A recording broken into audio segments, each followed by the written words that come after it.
संदर्भ चाहे एक उत्सव का हो सकता है, एक पर्व का हो सकता है, या फिर किसी समारोह का हो सकता है, किसी ऐसे महान कार्य की हो सकती है, आविष्कार की हो सकती है, किसी ऐसे नए चीज की प्रतिष्ठा की हो सकती है, या फिर कोई विशेष दिन की भी हो सकती है। चाहे कुछ भी क्यों ना हो, खुशियां मनाने का वो संदर्भ सदा के लिए स्मरणीय रहे, ऐसी यादगार रूप में उस उत्सव को मनाते हैं, उस माहौल को बनाते हैं और सब लोग मिलकर उसमें भाग लेते हैं।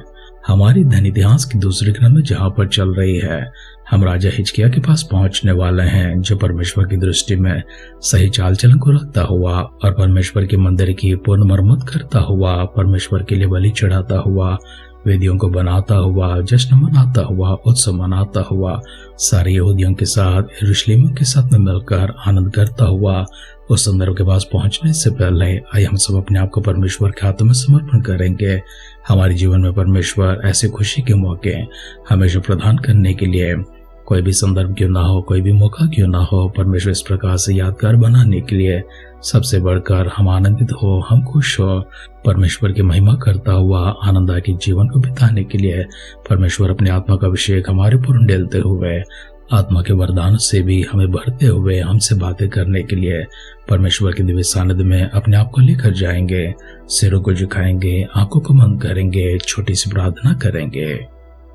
सर्वशक्तिमान पिता परमेश्वर, हम आपके दिव्य हुजूर में अपने आप को दीन और नम्र करते हैं। स्तुति प्रशंसा महिमा के साथ में गौरव आराधना प्रभु आपकी करते हुए आदर समान परमेश्वर एक उपहार के रूप में, एक भेंट के रूप में आपके दिव्य सानिध्य में लेकर आते हैं। पिता ने स्वीकार कीजिए, हमसे प्रसन्न हो जाइए। अपने वचनों के माध्यम से प्रभु जी हमसे बातें करते रहिए, हमें दृढ़ कीजिए, हमें स्थिर कीजिए। पवित्र आत्मा का अभिषेक हमारे ऊपर डालिए। हमारे सारे परिजनों को, आपके भक्तगणों को आप ही की दृष्टि में लेकर आते हैं। पिता, उनकी सारी आवश्यकताएं स्वर्ग के भंडार को खोलकर उन तक पहुंचाने के लिए प्रार्थना करते हैं।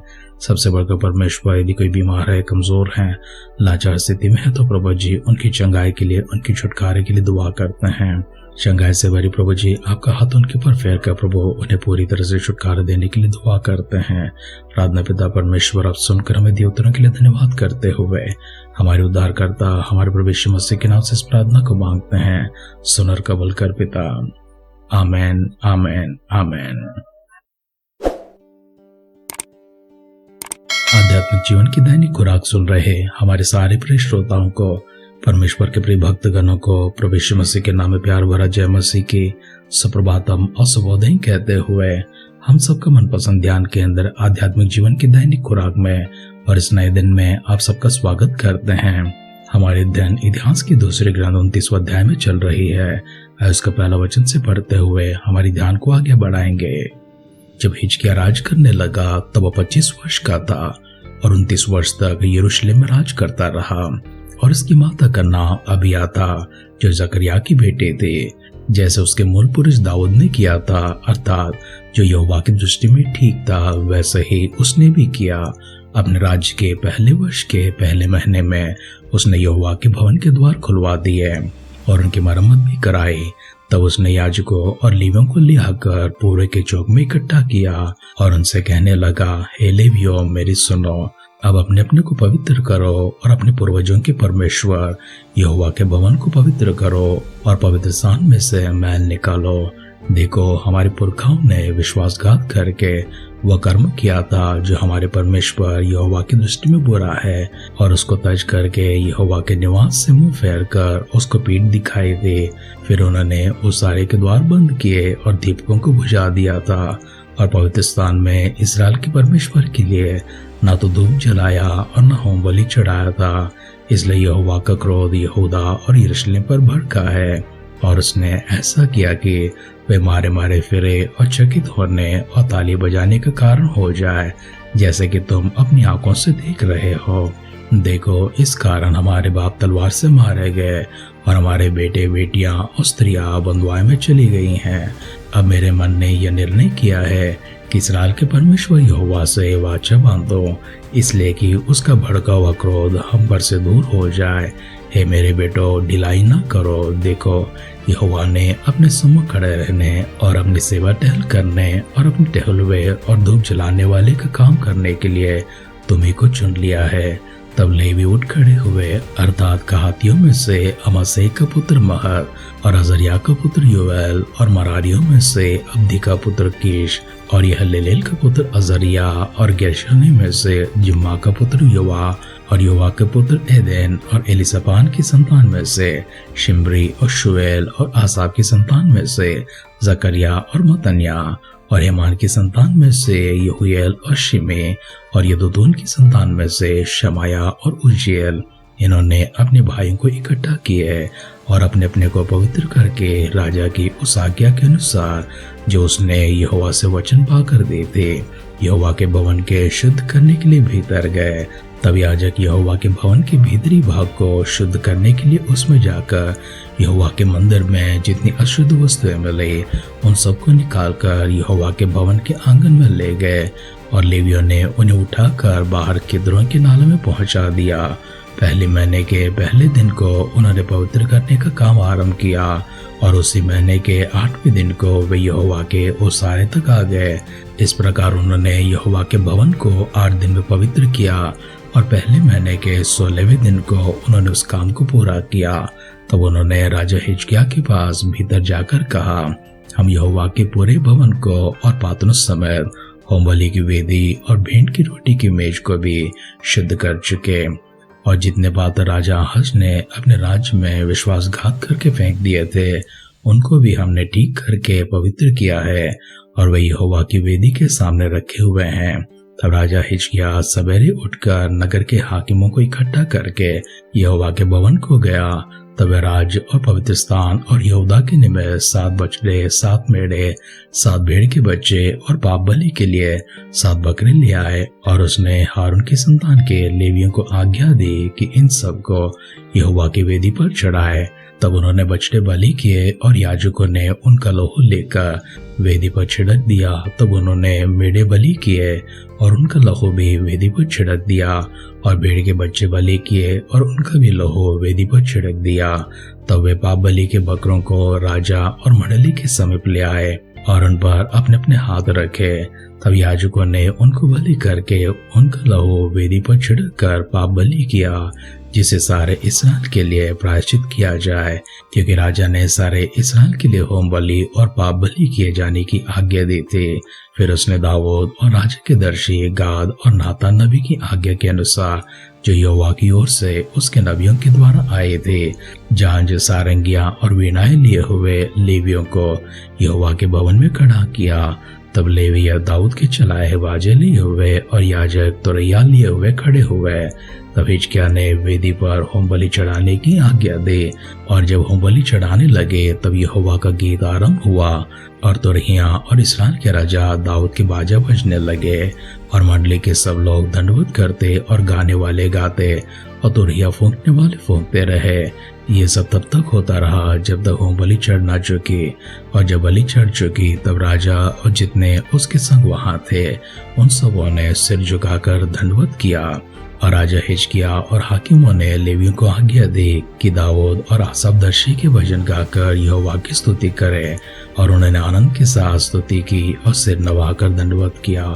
तब हिजकिय्याह कहने लगा, अब तुमने यहोवा के निमित्त अपना अर्पण किया है, इसलिए समीप आकर यहोवा के भवन में मेल बलि और धन्यवाद की बलि पहुंचाओ। तब मंडली के लोगों ने मेल बलि और धन्यवाद की बलि पहुंचा दिए, और जितने अपनी इच्छा से देना चाहते थे उन्होंने भी होम बलि पहुंचाए।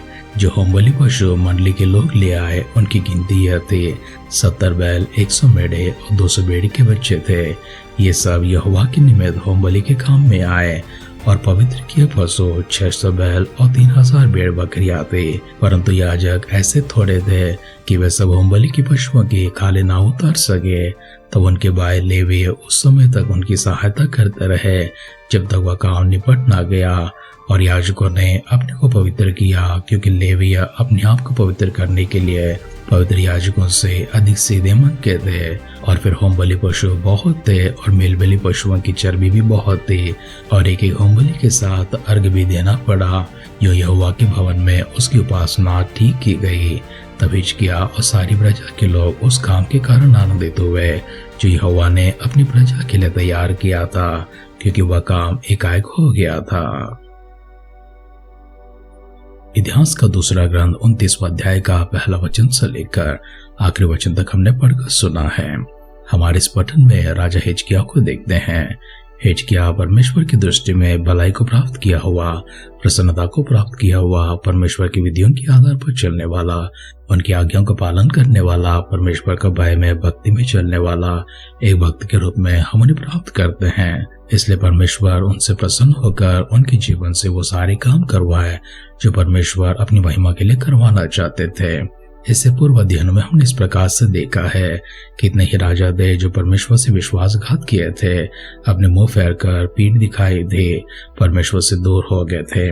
दूर होना कुछ हद तक सहन योग्य था, परंतु परमेश्वर के मंदिर को डाकर, मंदिर में वेदियों को डाकर, पवित्र परमेश्वर के पवित्र मंदिर में पवित्र आराधना के स्थान पर अपवित्र देवताओं को, मूर्तियों को लाकर, उनके लिए वेदियां बनाकर, ऊंचे स्थानों को बनाकर, उनके सामने दंडवत करके अपने बच्चों को आग से पार करा के परमेश्वर की दृष्टि में जो काम घृणित थे, जो बुरे थे, उन सब कामों को किया है। यहाँ तक कि परमेश्वर के मंदिर को उन्होंने बंद कर दिया था, ताला लगा दिया था। कितने ही वर्ष दो परमेश्वर के मंदिर में कोई प्रवेश ना किए थे। राजा हिजकिय्याह जैसे अपने राजगद्दी संभालते हैं, तुरंत परमेश्वर के मंदिर को खुलवाते हैं, मरम्मत करवाते हैं। सारे पात्र जो तोड़े गए थे उन्हें फिर से मरम्मत कराते हैं, बनाते हैं। जो पात्र दूर किए गए हैं उन्हें लेकर आते हैं, और मंदिर में जितने भी अशुद्ध पात्र थे, अशुद्ध चीजें थे, उन सबों को दूर करते हैं। ये सारे काम करने के लिए राजा ने लेवियों को बुलाया, उन सबको इकट्ठा किया और उनसे कहा, हमारे बेटे बेटियां और हमारी स्त्रियां बंधुआई में लेकर चले गए हैं। इन सब का कारण है कि हमारे पितरों ने, हमारे पुरखाओं ने परमेश्वर को पीठ दिखाई थी, परमेश्वर से विश्वासघात किया था। इसलिए मेरे मन ने निर्णय किया है कि परमेश्वर के साथ जाकर उस वाचा को बांधो जो परमेश्वर ने अपने दास दाऊद से बंधवाए थे। उसी वाचा को निभाने के लिए, उसे बांधने के लिए, उसे पूरा करने के लिए मेरे मन ने जिस तरह से निर्णय किया है, मैं चाहता हूँ कि तुम जाकर परमेश्वर के मंदिर को शुद्ध करो, उससे पहले अपने आप को पवित्र करो, और जितना मैल परमेश्वर के मंदिर में लग चुका है उसे पूरी तरह से निकाल दो। राजा के आदेश के अनुसार याजकों ने वो काम किया है। जब सारी मरम्मत के काम पूरी हो गए, शुद्धता के काम पूरी हो गई हैं, तब पाप बलि चढ़ाने के लिए, होम बलि चढ़ाने के लिए, मेल बलि चढ़ाने के लिए, अर्घ चढ़ाने के लिए राजा ने लेवियों को इकट्ठा किया था। और राजा ने बछड़ों में से, मेढ़ों में से और भेड़ के बच्चों में से 7-7 को लेकर उनके ऊपर हाथ रखकर इस्राएलियों के पक्ष में परमेश्वर के सामने उनके सारे पापों को कबूल करते हुए, प्रायश्चित करते हुए उनके बदले में बलि चढ़ाए। तो परमेश्वर की प्रसन्नता उसके ऊपर उतर आई और सारे इस्राएल के ऊपर उतर आए थे। इतना ही नहीं, होम बलि के पशु जो मंडली के लोगों ने लाए थे उसकी गिनती ये थी, 70 बैल, 70 मेढ़े और 200 भेड़ बकरियों के बच्चे थे। ये सब यहोवा के निमित्त होम बलि के काम में आए थे। इनके साथ में पवित्र किए पशु 600 बैल और 3000 भेड़ बकरियां थे। परंतु याजक थोड़े ही थे, इसलिए उनकी सहायता करने के लिए उनके भाई लेवियों की मदद लेनी पड़ी थी। बलि चढ़ाने के बाद बलि पशु के लहू को लेकर वेदी के ऊपर छिड़कते हैं। परमेश्वर के मंदिर की शुद्धिकरण का काम समाप्त होने के बाद सभी लोग मिलकर उत्सव मनाते हैं। गाने वाले गाते हैं, बजाने वाले बजाते हैं, जैसे दाऊद ने और दर्शी आसाफ ने गीत गाने वालों को, बाजा बजाने वालों को परमेश्वर के मंदिर में नियुक्त किया था। उन सबों को फिर से एक बार उनके स्थानों में नियुक्त किया गया है। जब तक बलि चढ़ाते गए हैं तब तक तुरहिया फूंकने वाले फूंकते रहे हैं, गाने वाले गाते रहे हैं, बजाने वाले बजाते रहे हैं, सब लोग मिलकर उत्सव मनाते रहे हैं। परमेश्वर के मंदिर में फिर से एक बार आराधना जिस तरह से आरंभ हो जाती है, राजा के साथ मिलकर सब लोग मगन होते हैं, आनंदित होते हैं, परमेश्वर की स्तुति करते हैं, उनकी आराधना करते हैं। वचन सुन रहे प्रियजन, और परमेश्वर की अनुग्रह दृष्टि आपके ऊपर भी इसी प्रकार से बरकरार हो, क्योंकि परमेश्वर चाहते हैं कि आप भी निरंतर उनके सानिध्य में, उनके मंदिर में उनकी उपासना करने वाले, उनकी आराधना करने वाले बने। चाहे व्यक्तिगत रूप में आराधना करते हो या फिर कलीसिया में एक साथ होकर मिलकर आराधना करते हो, ना तो आपके व्यक्तिगत जीवन में कभी आराधना बंद हो और ना ही आपके कलीसिया में कभी दरवाजे बंद हो। परमेश्वर इस प्रकार से आपके जीवनों को, आपके कलीसियों को उन्नति की ओर लेकर चले, आशीषों से भरे, सिरों को झुकाते हैं, आंखों को बंद करेंगे, परमेश्वर से मिलकर छोटी सी प्रार्थना करेंगे। हमारे मांगने पर हमारी सहायता हम तक पहुंचाने वाले हमारे सर्वशक्तिमान, अनुग्रहकारी, दयालु, करुणामय, प्रेमी पिता परमेश्वर, हम फिर से एक बार आपकी स्तुति करते हुए, प्रशंसा करते हुए, आपकी महिमा करते हुए, आराधना करते हुए, अपने आप को दीन और नम्र करते हुए प्रभु जी आपके सानिध्य में लेकर आते हैं। जो आज की बातें परमेश्वर फिर से एक बार हिचकियाने बांधी है, उन सारी बातों को स्मरण दिलाते हुए हमें भी जागरूक किया पिता, और हमें सचेत किया, इसके लिए आपका धन्यवाद करते हैं। हम इस प्रकार से परमेश्वर जागरूकता के साथ आगे बढ़ने के लिए निरंतर परमेश्वर आत्मा में भरे जाते हुए, आत्मा को उत्साह करते हुए, आनंद करते हुए, उत्सव का, पर्व का माहौल परमेश्वर हमेशा हमारे भीतर, हमारे चारों ओर रखने के लिए परमेश्वर इस प्रकार से पवित्र आत्मा का अभिषेक हमारे ऊपर ढलने के लिए, हमारे सारे परिजनों को प्रभु जी फिर से एक बार आप छूने के लिए, हर किसी के घर पर परमेश्वर बंद हुआ सारी चीजों को फिर से खोलकर, जो बिगड़ गए पिता परमेश्वर ने फिर से बनाकर, जो नुकसान हो चुके प्रभु जी ने लाभ में ले आते हुए, हर किसी को परमेश्वर दुख और कष्ट को दूर करते हुए, सुखों को, खुशियों को आराम से प्रभु जी भरते हुए आनंदित करने के लिए, मगन करने के लिए प्रभु जी फिर से एक बार आपसे दुआ करते हैं। प्रभु यीशु मसीह की बादलों के आगमन का विलंब होगी, कल सुबह फिर से एक बार हम मिलकर आपकी स्तुति करने, आराधना करने, सबों को सजीवन की संख्या में संभाले रखिए। अगर ऐसा न हो तो प्रभु के राज्य में हम सबको शामिल करने के लिए दुआ करते हैं। प्रार्थना पिता परमेश्वर आपने सुनकर हमें दिए उत्तरों के लिए धन्यवाद करते हुए हमारे उद्धारकर्ता, हमारे प्रभु यीशु मसीह के नाम से इस प्रार्थना को मांगते हैं। सुन और कबूल कर पिता। आमेन, आमेन, आमेन। जिस तरह परमेश्वर हिजकिय्याह राजा के संग रहे हैं, उसका साथ दिए हैं और उसके हाथों से जैसे बड़े बड़े कामों को करवाए हैं, सबसे बढ़कर अपने मंदिर के कार्यों को परमेश्वर फिर से एक बार पुनः प्रारंभ जिस तरह से कराए हैं, परमेश्वर आपके हाथों को भी इसी प्रकार से आशीष दे और अभिषेक से भरे। आपका जीवन परमेश्वर के लिए भाव तवा एक बलियाग हो सके। आप भीतर और बाहर भी निरंतर आराधना करते हुए उनकी प्रसन्नता को प्राप्त करने वाले उनके भक्त और उनके संतान बने। हमारी इसी दुआ कामना के साथ आज के ध्यान की पर समाप्त करते हैं। आप सुनते रहिए, सुनाते रहिए आध्यात्मिक जीवन की दैनिक खुराक। कल फिर मिलेंगे। अपना ख्याल रखिए, अपनों का ख्याल रखिए, दूसरों का भी ख्याल रखिए। God bless you.